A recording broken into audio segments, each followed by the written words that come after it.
Als er geboren wurde, waren meine Eltern danach sehr traurig. Mein Bruder war eine ganze Weile inklusiv beschult. Hatte er auch echt Zeiten, wo meine Eltern und ich uns wirklich nicht gut verstanden haben. In dieser Phase gab es einen Zeitraum, in dem ich auch eine gewisse Scham empfunden habe. Ich habe dann auch aufgehört, sie Mama und Papa zu nennen. Mein Aufwachsen mit meinem Bruder hat auf jeden Fall mich zu dem Menschen gemacht, der ich heute bin. Ist auch so die eigene Erwartung. Ja, ich will doch eine gute Schwester sein. Ich denke eigentlich bei jeder Entscheidung meine Familie mit.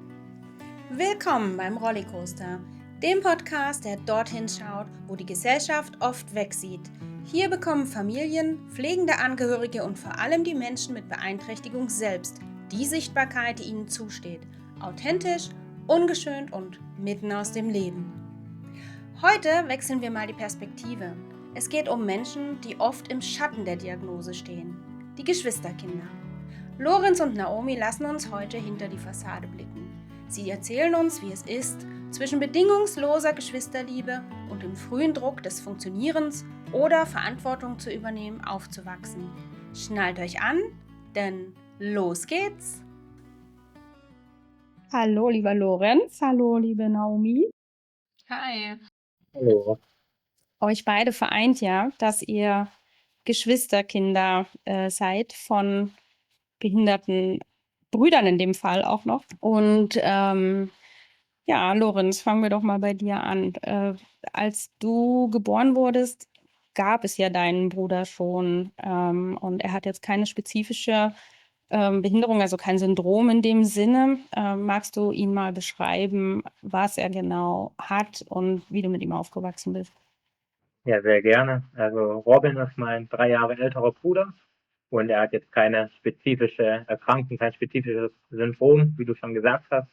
Er ist einfach in allem etwas eingeschränkt. Er kann nicht so gut laufen, er kann nicht so gut sprechen. Er braucht im Alltag Unterstützung. Er wohnt auch noch bei meinen Eltern und wir, beziehungsweise meine Eltern dann, müssen ihn letztendlich bei den meisten Sachen unterstützen, aber er braucht jetzt keine vollumfängliche Pflege. Er hat keine Medikamente, die er regelmäßig einnehmen muss.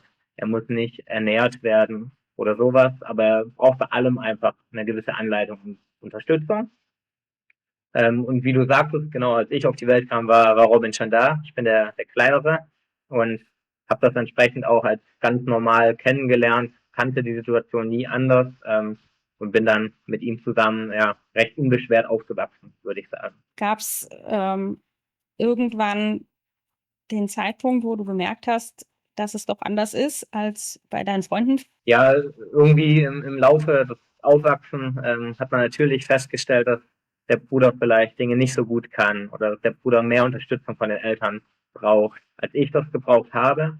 Wir sind auf einem Dorf aufgewachsen. Meine Mutter war nicht berufstätig damals. Entsprechend waren wir immer gut umsorgt. Wir waren auch zusammen im gleichen Kindergarten und auch in der gleichen Grundschule. Also mein Bruder war eine ganze Weile inklusiv beschult. Deswegen war er auch ja, ein Bestandteil von meinem Alltag. Ich hatte da jetzt keine besonderen Aufgaben, also weder im Kindergarten noch in der Grundschule. Wir waren in unterschiedlichen Gruppen, in unterschiedlichen Klassen. Er hatte seine Integrationsbegleitungen und deswegen war das für mich und auch mein soziales Umfeld damals ganz normal. Als ich dann auf die weiterführende Schule gekommen bin in der nächstgrößeren Stadt, kam ich natürlich in ein neues soziales Umfeld. Meine Pubertät hat begonnen und in dieser Phase gab es einen Zeitraum von, ich vermute mal, circa 2 Jahren, in dem ich auch eine gewisse Scham empfunden habe, weil Robin war einfach nicht bekannt in dem sozialen Umfeld. Es war nicht natürlich, dass er irgendwie mitgedacht wurde. Ich musste ihn entweder aktiv nennen, musste dann natürlich auch erklären oder ich habe es halt nicht gemacht. Und das war dann für mich zum damaligen Zeitpunkt die einfachere Lösung, dass ich dann ja in dieser Zeit von 1, 2, vielleicht auch 3 Jahren meinen Bruder nicht so zum Thema gemacht habe.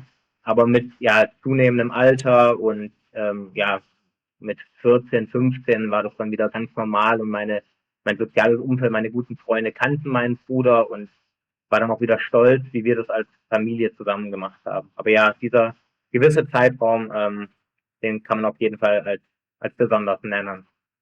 Mhm. Und weißt du, warum du dich geschämt hast? Also hattest du das Gefühl, du bist da stigmatisiert oder einfach weil er halt behindert ist? Oder also kannst du es genau benennen? Ich denke, Das ist nicht hundertprozentig rational, aber man möchte ja in dieser Lebensphase möglichst gleich wie alle anderen sein, möglichst gleich wie alle anderen aufwachsen, möglichst nicht auffallen.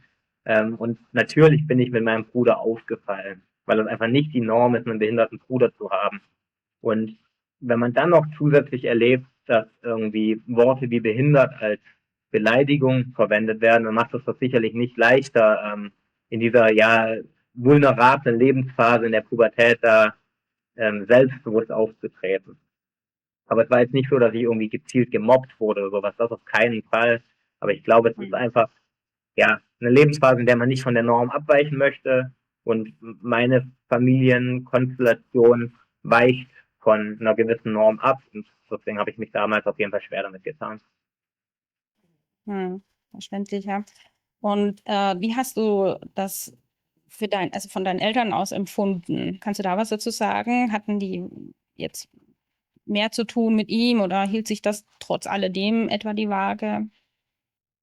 Ja, ich denke, wenn man es mal ganz genau hochrechnet, hat mein Bruder natürlich mehr Aufmerksamkeit bekommen als ich. Und das ist auch völlig in Ordnung.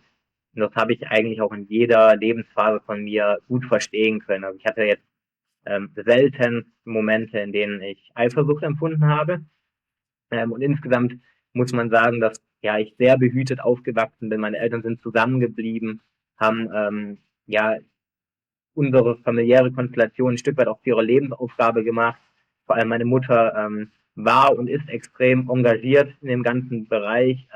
Deswegen habe ich das auch immer als normal empfunden, dass wir auch mit anderen Familien, mit behinderten Kindern in Kontakt standen, dass ich bei inklusiven Sommerfreizeiten teilgenommen habe. Und deswegen, ich glaube, meine Eltern haben das bestmöglich gemacht, dass ich das als normal empfunden habe und entsprechend auch trotz der Situation sehr, sehr unbeschwert aufwachsen durfte. Also du bist mit deinem Bruder mitgegangen auf die speziellen Freizeiten? Ja, genau. Also das waren dann oft auch Dinge, Veranstaltungen, Freizeiten, die meine Mutter mit organisiert hat. Und da war es ganz klar, dass ich da auch mitgehe, beziehungsweise auch andere Kinder aus dem Dorf, in dem wir aufgewachsen sind.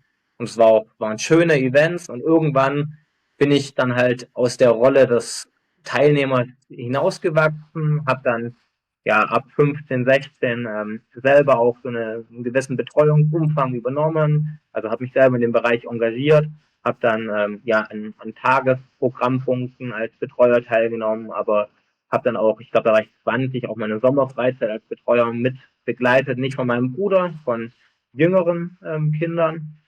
Aber ja, genau, ich bin aus der Rolle des Teilnehmers von inklusiven Projekten in die Rolle des Betreuers hineingewachsen und habe das entsprechend auch als schönen und natürlichen Übergang empfunden. Also da war dein Bruder dann auch nicht mehr dabei, oder? Teilweise. Oder trotzdem mit dabei, weil du gerade meintest, die sind jünger gewesen. Ja, das war dann je nach. Also es gab Programmpunkte, da habe ich ihn dann auch betreut, wobei das schon klar war, dass ich dann nicht sein persönlicher Betreuer war, sondern es war dann in einer großen Gruppe. Und jetzt bei der Sommerfreizeit, das war letztendlich über denselben Verein, dieselbe Institution organisiert. Aber das war mir schon wichtig, dass ich nicht meinen Bruder im Urlaub begleite, sondern das dann für andere jüngere Menschen mache. Genau. Und hatten deine Eltern sich Hilfe geholt von auswärts? Oder hattet ihr Familie oder Freunde, die euch unterstützt haben? Ja, also wir hatten ein riesen soziales Netz im Dorf selber, aber auch, ich sag mal, in der Behinderten-Community im Landkreis, weil meine Mutter war immer Elternbeiratsvorsitzende, leitet jetzt auch einen entsprechenden Verein und deswegen wusste sie oder auch mein Vater natürlich wussten immer, was es für Hilfesysteme und Strukturen gibt. Das ist natürlich ein Privileg, wenn man darüber Bescheid weiß und auch weiß, welche Ressourcen man nutzen darf. Die Verwandtschaft hat nicht bei uns gewohnt, also meine Eltern sind weggezogen. Die Verwandtschaft kommt aus Nordrhein-Westfalen, wir sind in Süddeutschland aufgewachsen. Deswegen hatten wir jetzt nicht die alltägliche Unterstützung durch Oma und Opa, wie es vielleicht bei anderen Familien üblich ist. Was bei uns dann eine große Rolle gespielt hat, sind Babysitter beziehungsweise Babysitterinnen. Und irgendwann haben wir das natürlich auch nicht mehr so genannt, weil dann war mein Bruder zunehmend älter und dann waren es einfach Betreuer, Begleiter, die dann bis heute mal mit ihm schwimmen gehen, mal mit ihm ins Kino gehen. Das waren dann so die Unterstützung, die wir erhalten haben als Familie. Hm. Ja, ist ja auch gut, ne? Weil ich sag mal, Familienkonstellationen ändern sich ja auch. Also selbst da, wo vielleicht Oma und Opa in der Nähe wohnen, ist es nicht unbedingt klar, dass die dann automatisch auch unterstützen. Insofern, ja, glaube ich, sind wir da auf Unterstützung von außen doch angewiesen. Naomi, kommen wir mal zu dir. Bei dir ging es ja ein bisschen anders los. Du bist das ältere Geschwisterkind. Dein Bruder ist später geboren. Ich glaube, er ist 5 Jahre jünger als du. Ja, genau. Genau. Erzähl uns doch mal was von deinem Bruder und wie die Situation für dich damals war. Ja, gerne. Genau, mein Bruder ist 5 Jahre jünger als ich. Timo heißt er und hat Trisomie 21, aber auch bei der Geburt zu wenig Sauerstoff bekommen, weswegen dann auch Teile in seinem Gehirn abgestorben sind, die für die Motorik zuständig sind. Deswegen er braucht auch sehr viel Unterstützung, kann auch nicht alleine sprechen oder essen. Und für mich war das damals dann total spannend. Gerade als er geboren wurde, waren meine Eltern danach sehr traurig und lange auch im Krankenhaus oder auch wussten auch nicht genau, okay, wie gehen wir jetzt mit der veränderten Situation um? Und das war für mich damals schon der erste Moment, wo ich dachte, okay, das ist voll komisch, weil ich habe mich trotzdem total gefreut. Ich war richtig froh, als dieser kleine Knirps dann endlich mal daheim war, weil ich fand das total nervig in diesem Krankenhaus und ich konnte den auch gar nicht sehen am Anfang, nur durch eine Glasscheibe durch und durfte da gar nicht rein. Und deswegen war ich dann total happy, als er endlich mal daheim war, aber halt trotzdem ja damals auch schon gemerkt habe, okay, irgendwie ist das nicht, irgendwie freuen sich meine Eltern nicht. Und das hat sich dann tatsächlich auch weitergezogen, weil mein Bruder dann so 5 Jahre lang sehr häufig sehr krank war und wir auch in dieser Zeit extrem häufig mit ihm wieder im Krankenhaus sein mussten und er einige Lungenentzündungen hatte und auch tatsächlich häufiger um sein Leben gekämpft. Und das hat natürlich dann auch mein Leben extrem verändert, weil meine Eltern plötzlich ja super oft im Krankenhaus waren, ich voll oft mit im Krankenhaus war. Auch ich sagen muss, ich den Geruch bis heute nicht mag, wenn man mal wieder ins Krankenhaus muss. Und ich natürlich auch gemerkt habe, okay, die haben irgendwie nicht mehr so viel Zeit für mich oder sind auch am Ende. Meine Mutter musste dann auch eine Kur machen oder ja, meine Eltern waren natürlich schon belastet durch die Situation. Und das habe ich dann auch gemerkt. Und bei mir war es dann eben auch nicht so wie bei dir, Lorenz. Wir hatten jetzt auch nicht wirklich Verwandtschaft in der Nähe. Und damals habe ich mich dann extrem arg in die Familie meiner damaligen besten Freundin rein gedrückt, wahrscheinlich fast sogar schon. Einfach weil ich da dann ein bisschen Geborgenheit bekommen hat oder auch Aufmerksamkeit. Das hat dann auf jeden Fall viel meine Kindheit und auch bis noch so Jugendalter irgendwie reingeprägt oder auch einfach natürlich beeinflusst. Meine Eltern haben trotzdem sich sehr, sehr, sehr viel Mühe gegeben. Also ich glaube wirklich, sie haben alles gegeben, was sie irgendwie konnten. Nur leider war einfach da das System nicht so gut, dass sie genügend Unterstützung bekommen haben oder dass es letztendlich unser ganzes Familiensystem aufgefangen hat. Genau. Wie war das im Krankenhaus für dich? Hat sich dort jemand um dich gekümmert? Also ab und zu sind dann mal meine Großeltern hergekommen und haben dann irgendwie auf mich aufgepasst, aber im Krankenhaus selber, ich kann mich auch an nicht wirklich irgendwie Fachpersonal von dort erinnern, was mir jetzt mal besondere Aufmerksamkeit geschenkt hätte. Kann trotzdem sein, dass es vielleicht so war, aber ist mir auf jeden Fall nicht in Erinnerung geblieben. Ich weiß, dass meine Eltern, und das finde ich auch total gut, immer trotzdem versucht haben, glaube ich, so kleine Inseln der Freude zu schaffen. Also ich weiß, das ist schon auch immer noch sehr mit Krankenhaus bei mir verbunden, dass wir immer in die Cafeteria gegangen sind und ich dieses rote Bum-Bum-Eis immer bekommen habe. Und also da gab es schon auch so kleine Sachen, darauf habe ich mich dann auch gefreut, weil ich wusste, okay, Krankenhaus und dann kriege ich dieses Bum-Bum-Eis. Also ich glaube, meine Eltern haben das schon versucht, dann trotzdem irgendwie da, ja, mir kleine Freuden zu machen oder trotzdem mit mir auch noch andere Dinge zu erleben. Aber trotzdem mussten beide auch noch arbeiten und haben sich einfach sehr häufig abgewechselt zwischen Arbeit und Krankenhaus und irgendwie halt nach mir zu schauen. Ja, auch keine leichte Situation dann, ne? Wenn man beide arbeiten müssen und dann hat man ein Kind, was doch so schwer beeinträchtigt ist, muss man sich wahrscheinlich auch zerreißen. Ja, ich glaube, so war es. Und das gesunde Kind eben auch noch, was ja seine Aufmerksamkeit braucht. Du hast gesagt, du bist dann ein bisschen, oder die andere Familie hat dir dann die Aufmerksamkeit gegeben.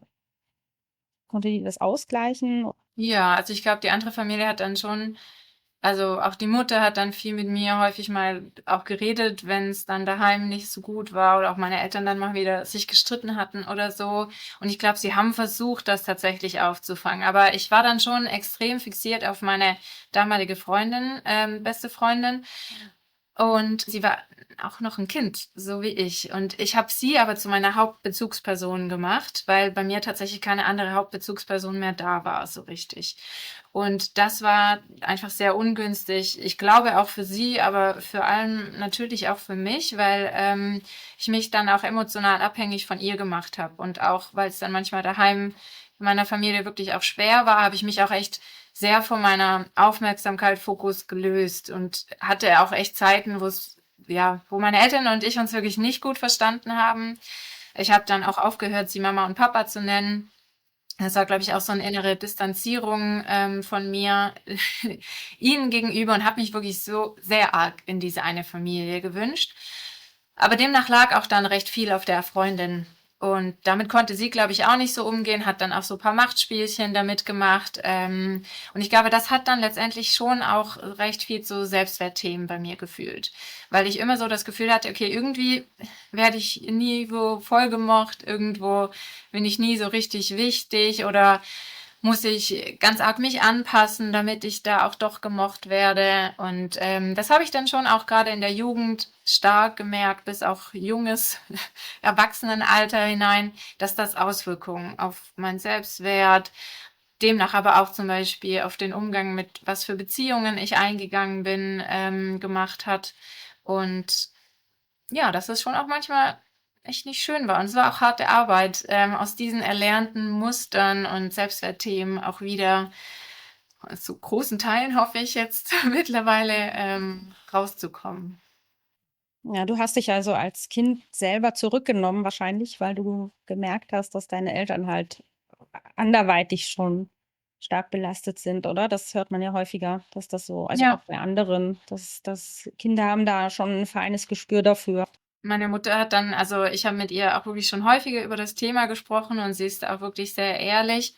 Und sie hat dann aber auch mal gemeint, sie war total froh, dass ich keine Probleme mehr gemacht hat, weil sie einfach auch das gar nicht mehr hätte leisten können. Sie war selber auch überfordert, das war wirklich einfach auch hart. Und ja, dann hat sie eben auch ehrlich gesagt, sie war froh darum. Hm.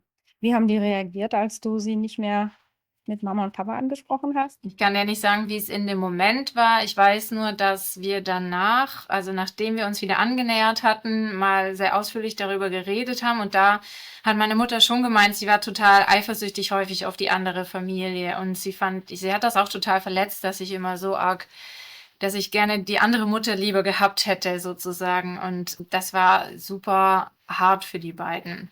Oder auch dann generell zu hören, ihr habt mir zu wenig gegeben.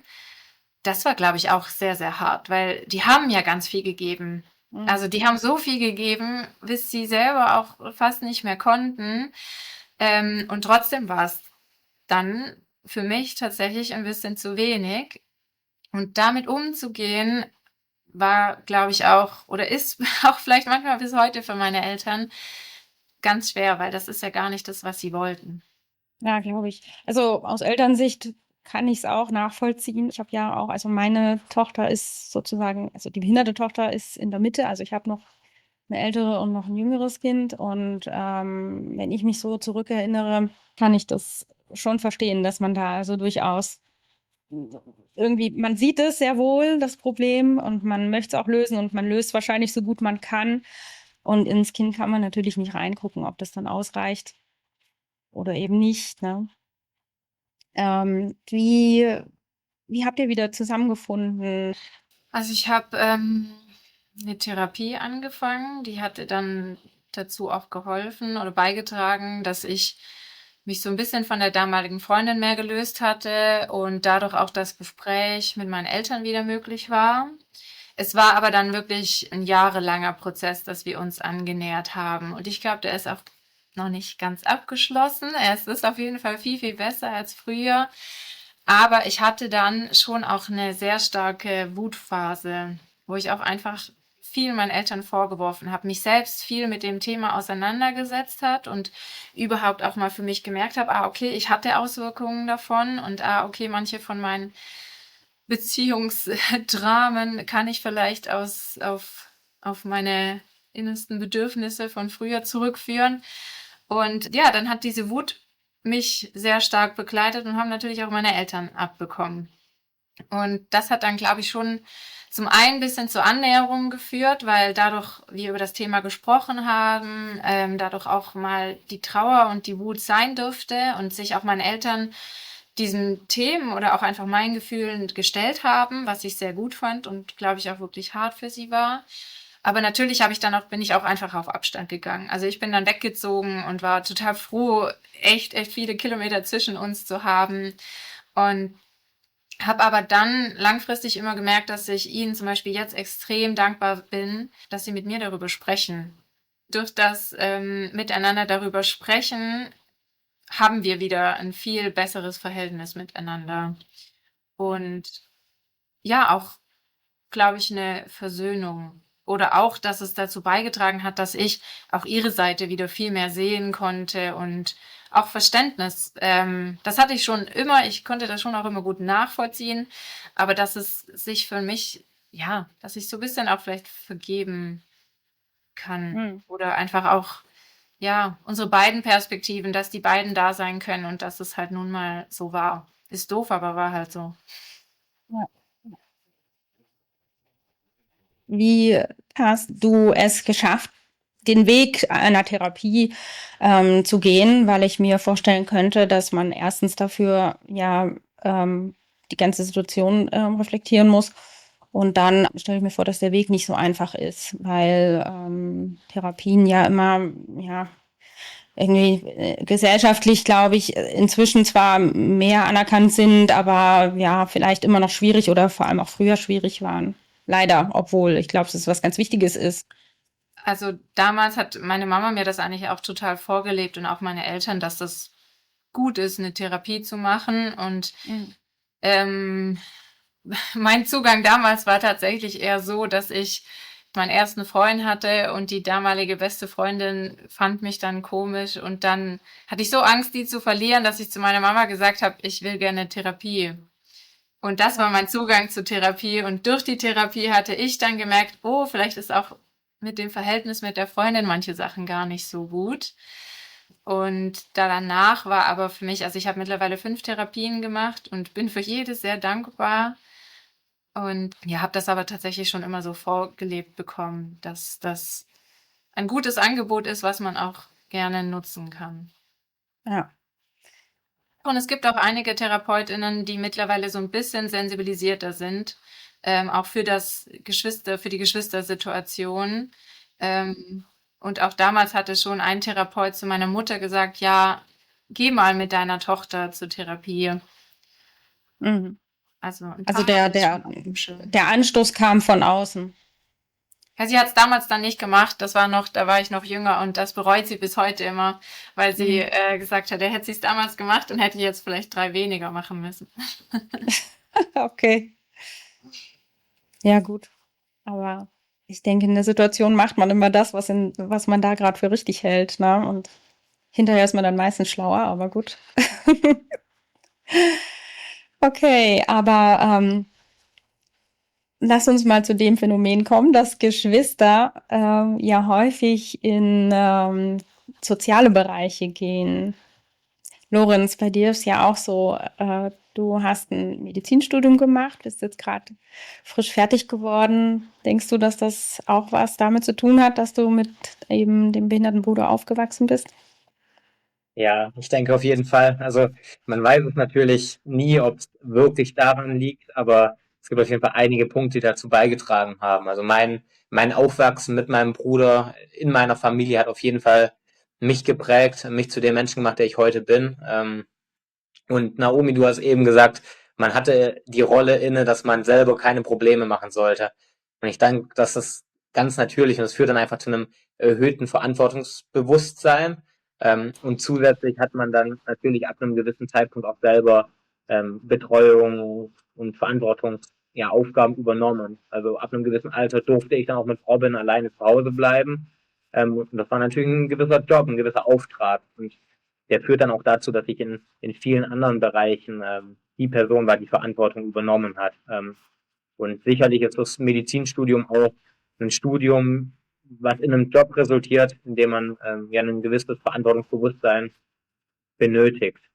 Und ja, der andere Punkt ist, dass ich durch Robin, aber vor allem auch durch die ganzen Erfahrungen mit anderen Menschen mit Behinderung, glaube ich, ein ausgeprägtes Gerechtigkeitsempfinden entwickelt habe, dass ich erlebt habe, dass es andere Leute nicht so leicht haben wie ich oder dass anderen Leuten irgendwie Steine in den Weg gelegt wurden und das ja einfach oft genug reflektiert habe, um ja so ein internalisiertes Gerechtigkeitsempfinden entwickelt zu haben, was sicherlich dann auch mich in meinem ärztlichen Handeln irgendwie tragen kann, weil in meiner Rolle kann ich auf jeden Fall zumindest in einem gewissen Bereich ja auch für Gerechtigkeit sorgen und Menschen irgendwie zuhören, denen sonst nicht zugehört wird und ja, so einfach auch diese ja, Gerechtigkeit etwas verbessern. Ja, deswegen, um die Antwort nochmal zusammenzufassen, ja, also ich bin mir sehr sicher, dass mein Bruder eine große Rolle dabei gespielt hat, dass ich ja jetzt das Medizinstudium hinter mich gebracht habe. Ich hoffe, du bist mal Oberarzt. Ja, schauen wir mal. Genau, also ich glaube auch, also ich stimme Lorenz einfach total zu, in dem, wie das einen prägt und was man daraus entwickelt. Und bei mir hat es dann dazu geführt, dass ich mich mit anderen erwachsenen Geschwistern oder auch Personen, die Fachkräfte in dem Bereich sind, zusammengetan habe und wir gesagt haben, okay, es wäre total gut, wenn es da ein paar mehr Angebote auch gerade für erwachsene Geschwister gäbe. Und wir haben dann eben Blickpunkt Geschwister, die Initiative gegründet oder das Kollektiv und versuchen eben da das Thema ein bisschen weiter voranzubringen, machen Angebote für Geschwister selber, also für Kinder oder auch Erwachsene, aber eben auch für Eltern oder gerade auch Fachkräfte. Also wir geben dann eben die Workshops, in denen wir zum einen dafür sorgen, dass da ein bisschen mehr Sensibilisierung für das Thema da ist. Also wir kombinieren das ja häufig mit dem, dass es gibt ja ein paar wissenschaftliche Erkenntnisse über Studien von Geschwisterkindern und das vermitteln wir, verbinden das aber total auch mit den eigenen Erfahrungen, entweder von uns oder von den erwachsenen Geschwistern, die dann dort mit dabei sind oder eben auch von den Erfahrungen, die wir jetzt durch die Geschwisterarbeit, die wir bisher schon gemacht haben, vermitteln können. Und wir machen dann eben auch noch interaktive Austauschmethoden, damit auch die Fachkräfte oder zum Beispiel auch Eltern dann miteinander in den Kontakt kommen können, vielleicht auch gucken können, wie geht's ihnen damit, auch vielleicht mal die Perspektive der Geschwister einnehmen können und haben letztendlich das übergeordnete Ziel, dass diese Sichtweise der Geschwister, die einfach ganz häufig hinten unterfällt oder manchmal vielleicht auch Verhaltensweisen von den Geschwistern nicht so gut verstanden werden, dass es da ein bisschen mehr Sensibilität dafür gibt. Und für die Geschwister, das richtet sich an Ältere wahrscheinlich? An Geschwisterkinder und auch erwachsene Geschwister. Okay. Und für die Kinder machen wir das auch viel natürlich mit Spiel und Spaß, aber auch wirklich diese Möglichkeit, dass sie mal über ihre Themen sprechen können. Und das finde ich immer wieder extrem beeindruckend, wenn da so 9-jährige Geschwisterkinder sitzen, die dann halt davon erzählen, dass sie es so ungerecht finden, dass überall in der Schule ihre Freunde oder andere KlassenkameradInnen behindert als Schimpfwort nutzen und dass Lehrkräfte zum Beispiel dann nicht nicht eingreifen. Oder aber auch, dass manche Kinder zum Beispiel auch davon berichten, dass sie Gewalt durch ihre Geschwister erleben. Und auch manchmal die Eltern dann nicht eingreifen. Also das ist schon immer total auch, ja, geht auch manchmal wirklich sehr tief und sind auch intensive Themen, gerade auch bei den Kindern. Und trotzdem ist es auch immer wieder spannend, wenn sie in der Abschlussrunde dann sagen, ja, dass sie merken, dass sie nicht alleine sind. Und ich glaube, Lorenz, du hattest, glaube ich, auch schon früher einfach Austausch mit anderen Geschwistern. Kann das sein? Ähm, Tatsächlich habe ich das nicht so in dem Umfang in Erinnerung. Also ja, wir hatten viel mit anderen Familien auch zu tun, aber ich hatte da jetzt nie so eine Person, mit der ich mich wirklich ausgetauscht habe. Aber im Studium habe ich dann eine sehr gute Freundin kennengelernt, direkt im ersten Semester, die in einer ähnlichen Situation ist. Und das war dann so die erste Person, mit der ich mich dann wirklich auf Augenhöhe von Geschwisterkind zu Geschwisterkind austauschen konnte. Weil klar, man kann mit den Eltern viel besprechen, aber es sind einfach andere Erfahrungen. Und ich habe das auch als extrem bereichernd erlebt und wir tauschen uns da bis heute eigentlich in jedem längeren Gespräch drüber aus, weil man einfach ein gegenseitiges Verständnis füreinander hat, was andere Menschen gar nicht entwickeln können. Und genau, also deswegen kann ich auf jeden Fall zustimmen. Ein Austausch mit ähnlich betroffenen Menschen kann einem ja viel Kraft auch geben und viel Sorgen nehmen. Ja. Mhm. Und gerade deswegen versuchen wir das dann auch für unsere erwachsenen Geschwister eben Online-Workshops oder wenn Vereine auf uns zukommen und so und dann Angebote nachfragen, dass wir dann eben gerade so Ganztagesworkshops, Wochenendworkshops anbieten, wo es viel um Austausch geht, wo es aber auch um, was habe ich für eigene Handlungsmöglichkeiten, aber auch so Enttabuisierung wie Scham geht oder auch das Thema Betreuung in Zukunft oder was ist auch, wenn man mal vielleicht ein bisschen mehr Distanz haben wollen würde. Oder aber auch, dass man schaut, welche Ressourcen haben wir denn dadurch entwickelt, weil das gibt's ja natürlich auch auf jeden Fall. Hm. Jetzt hast du gerade das letzte Thema schon so ein bisschen angesprochen, Naomi. Und zwar, ja, tatsächlich ist das ja etwas, was Geschwister von behinderten Kindern betrifft. Und zwar, man startet so irgendwann in sein eigenes Leben, ne, wenn man dann erwachsen geworden ist und mit allem, was das so zu bieten hat, also Beruf, eigene Familie gründen, Freunde treffen am Wochenende und so weiter. Gleichzeitig werden aber die eigenen Eltern ja auch älter, die jetzt womöglich jahrelang das Geschwisterkind mit Behinderung oder schwerer Erkrankung eben gepflegt haben.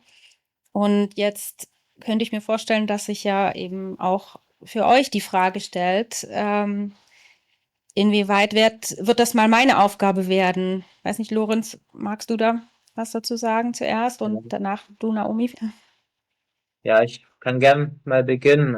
Also ich denke, du hast da schon viele Punkte genannt, die relevant sind. Ich werde jetzt 27 demnächst, ich starte mein Berufsleben, ich habe für eine Beziehung, ich habe ein soziales Umfeld, was sich jetzt nach dem Studium auf ganz Deutschland verteilt und ich habe natürlich eine Familie und einen behinderten Bruder und dem allen gerecht zu werden, ist auf jeden Fall schwierig. Ich denke eigentlich bei jeder Entscheidung bewusst oder unterbewusst meine Familie mit. Also nicht bei jeder Entscheidung, aber bei jeder relevanten Entscheidung, wo ziehe ich hin, was mache ich.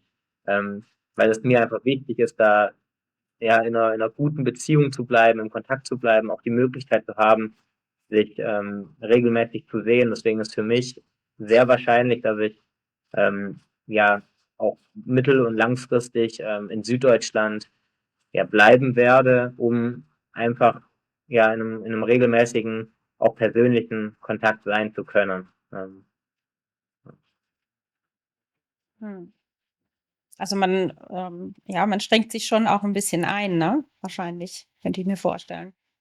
Ja, wenn man's negativ formulieren möchte, kann man das auf jeden Fall so machen, weil andere Leute Ich meine jetzt im nein, Sinne nein, von, man ist nicht so frei wahrscheinlich wie jetzt voll, jemand, der das zumindest nicht so hat. Also ich könnte mir vorstellen, früher oder später, wenn die eigenen Eltern mal älter werden, sind andere vielleicht auch weniger frei, ja, weil man dann vielleicht sich mit dem Gedanken befasst, ja, wer kümmert sich mal später um die Eltern oder so. Aber jetzt mit einem Geschwister ist es ja schon auch noch mal was anderes. voll. Leute in meinem Umfeld können machen, was sie wollen. Ne? Die Welt steht ihnen offen. Die ziehen teilweise auch ins Ausland. Und okay, ich bin jetzt auch zumindest temporär in die Schweiz gezogen. Aber ich persönlich sehe es auch positiv, weil das ist für mich auch ein ganz fester Anker, dass ich immer ein Zuhause habe, in das ich gern zurückkehre und das mir wichtig ist. Und was ich auch einfach als Ressource sehe, dass ich mich immer wieder darauf freue, meine Familie wiederzusehen, meinen Bruder wiederzusehen. Deswegen empfinde ich persönlich das jetzt nicht als begrenzte Freiheit, aber ich verstehe absolut, dass man so sehen kann. Naomi, wie ist das für dich, der Gedanke? Ich ziehe jetzt tatsächlich auch wieder gerade von Köln nach Richtung Süddeutschland. Auch unter anderem aus dem Grund, weil mein Bruder eben dort in einem Heim ist und langfristig die Frage sich auf jeden Fall für mich auftut, ja, wie werde ich ihn in meine und die Zukunft meiner Familie oder ich und mein Partner wollen auch gern irgendwann eine Familie gründen, aber dann die Frage, ja, wie geht das? Wie geht das mit eigenen Kindern?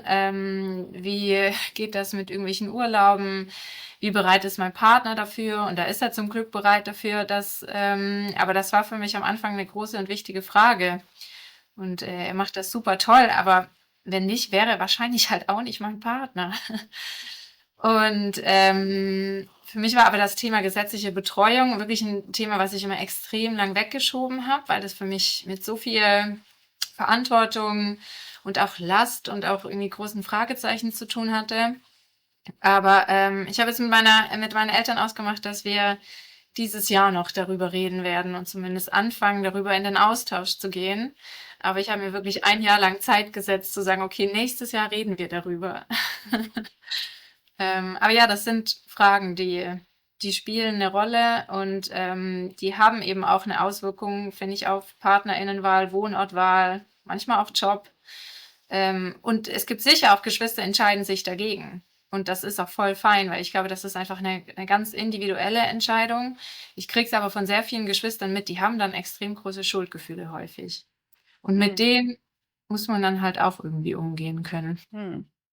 Ja, genau, das wäre jetzt so noch mein nächstes gewesen. Wie ist das aus deiner Erfahrung mit eben den Geschwistern? Ist es schon so, dass die meisten sich in der Verantwortung sehen? Ja.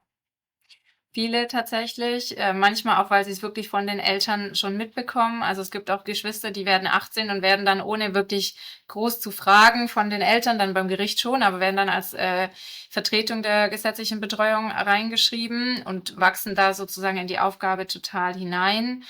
Andere sprechen darüber und gehen miteinander in den Austausch. Und bei anderen, ja, wird es aber auch erwartet oder sie erwarten es von sich selber häufig.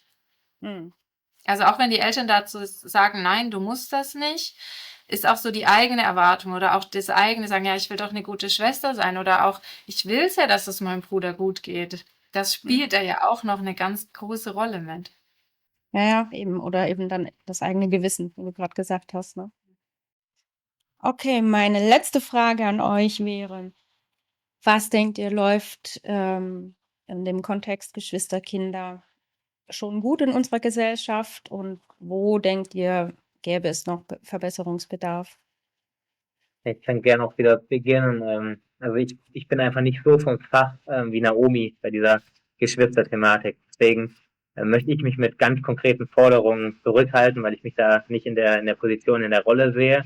Ich möchte zwei Sachen nennen. Einerseits in meiner Rolle als Arzt oder in meiner Rolle als Akteur im Gesundheitswesen nehme ich mir vor, die Thematik mitzudenken. Nicht nur bei Kindern, sondern auch im Gespräch mit einer erwachsenen Person. Für Fragen wie sah ihr Aufwachsen aus? Wie ist ihre familiäre Konstellation? Gibt es da irgendwie Themen, die man noch anders adressieren sollte? Und die andere Sache, die ich sagen möchte, ich denke, es gab einen krassen Fortschritt in den letzten Jahrzehnten und Jahren für stigmatisierte Gruppen, für Menschen mit Behinderung. Und diese positive Entwicklung muss man einfach fortsetzen als Gesamtgesellschaft. Und wir haben so viele Themen, sei es ein Rechtspopulismus, sei es Kriege in der Welt, sei es irgendwie wirtschaftliche Schwierigkeiten. Und ich möchte appellieren an die Gesellschaft, dass man sich davon nicht ausbremsen lässt, sondern dass wir als Gesamtgesellschaft weiter daran arbeiten, dass es eine offene Gesellschaft ist, in der behinderte Menschen sich auch individuell entfalten können, wie sie es verdient haben, wie jeder andere Mensch auch. Ja, ich stimme dir da auch extrem zu, Lorenz. Ja, und ich würde noch ergänzen, ich glaube, was wirklich gut läuft, ist, dass es mittlerweile sehr viel mehr Angebote für Kinder gibt und dass die auch schon ganz viel bewirken können, je früher die auch sind und je mehr es davon gibt. ebenso finde ich es auch extrem gut, dass es in Deutschland weit auch sehr verbreitet mittlerweile die Stammtische für erwachsene Geschwister gibt. Die sind von erwachsenegeschwister.de ins Leben gerufen worden durch sehr viel Pionierarbeit und haben wirklich sich mittlerweile deutschlandweit sehr verbreitet. Und ich glaube, das ist auch eine richtig tolle Entwicklung, die eben gerade auch den erwachsenen Geschwistern sehr zugutekommt, weil ich glaube, die haben tatsächlich schon auch manchmal einen hohen Druck. Und für die braucht es auch eine politische Unterstützung. Also gerade finanzielle Förderungen oder gerade es wird überall gespart, also dass die nicht wieder weiter in den Schatten fallen, das wäre, glaube ich, auch was, wo ich mir sehr wünschen würde. Ebenso gibt es auch mittlerweile so ein ganz kleines bisschen mehr, dass es zum Beispiel ja auch Podcasts gibt oder so, wie das hier zum Beispiel, wo ja auch zum Beispiel, ja, wo Geschwister zu Wort kommen und wo ihre Situation gehört wird. Und ich glaube, das ist eine richtig gute Entwicklung. Und trotzdem würde ich sagen, als Verbesserungsbedarf braucht es einfach noch mehr Sichtbarkeit und Sensibilität. Das war wahrscheinlich das gute Stichwort, ja. Also gut, ich danke euch beiden dafür, dass ihr euch heute Zeit genommen habt und so einen Teil für die Sichtbarkeit beigetragen habt. Ja, danke, dass du uns eingeladen hast. Danke. Ich wünsche euch alles Gute. Ciao. Ciao. Tschüss. Lorenz und Naomi haben uns heute gezeigt, Geschwisterkinder von besonderen Kindern sind keine Statisten. Sie sind Mitfahrer in der ersten Reihe dieser Achterbahn mit ganz eigenen Kämpfen und einer unglaublichen Stärke. Danke an euch beide, dass ihr eure Perspektive so mutig mit uns geteilt habt. Wenn auch euch diese Einblicke so bewegt haben wie mich, dann helft uns, diese Geschichten weiterzutragen. Teilt dieses Video mit Menschen, die es hören sollten. Und abonniert den Kanal, um keine Fahrt mehr zu verpassen. Und wenn ihr selbst auch Geschwisterkinder seid oder eine ganz andere Achterbahnreise zu erzählen habt, dann schreibt mir. Nur gemeinsam machen wir den Rollicoaster laut. Alle Infos zur Folge findet ihr in den Shownotes. Schnallt euch ab, atmet tief durch. Bis zum nächsten Mal.